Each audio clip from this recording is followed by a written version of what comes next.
Every time I walked my first love home, out of guilt, I would bring a gift for my wife and daughter. But this time, no matter how loudly I called, no one responded. I still didn't realize anything was wrong. So I quickly sent a voice message asking my wife to come home, unaware that she and my daughter had already lost all hope and decided to leave forever. When I saw the divorce papers on the table, panic finally crept into my heart. Then I found a letter from my daughter cutting ties with me. That's when I recalled her last goodbye. It had meant goodbye forever. Their decision to leave was because of my heartlessness. One day earlier, my wife accidentally found out I was the president of a corporation, but I had never told her. She thought I was struggling financially, so she cleaned houses, picked up trash, and raised our daughter alone. Luckily, our daughter was understanding, always helping her out. That day, the two of them were scavenging as usual when they unexpectedly ran into me. My daughter ran over excitedly, but another boy got there first and sweetly called me Dad. At that moment, my daughter froze in place. Just then, my first love walked past my wife provocatively. The three of us looked like a happy family, like we were the real ones. My wife's heart ached. She held back her tears, turned away with our daughter, telling her I was at a business meeting. But my daughter innocently said she wanted to save up to buy me a gift. That sentence nearly broke my wife back home.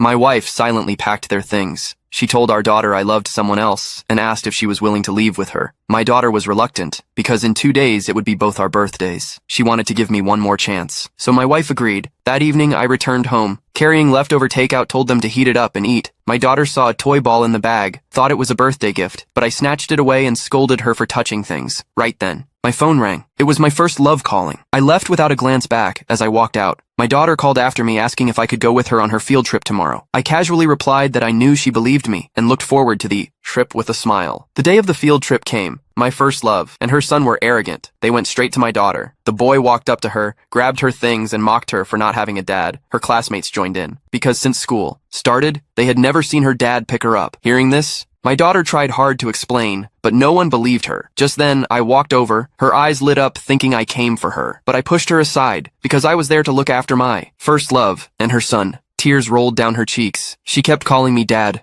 but I ignored her. The boy picked up her toy and mocked, saying it was his dog's ball. My daughter tried to take it back, but was pushed to the ground. Then the boy held up his phone to show everyone that it was indeed his dog's toy. Seeing this, my daughter sadly decided to find my wife. But the boy wouldn't leave her alone in the struggle. Her backpack spilled open. A wad of cash fell out. The boy immediately accused her of stealing class money. She was too poor, so no one believed her. I didn't even ask questions and told her to apologize under pressure from me and her classmates. My daughter finally broke down and bowed to apologize. Right then, my wife called and rushed over. Seeing our daughter bullied like that, she was furious, but I remained indifferent, not realizing I had finally crossed her bottom line. Back home, she packed her bags, took our daughter, and left this home behind. That night I celebrated my first love's birthday, only returning home late at night.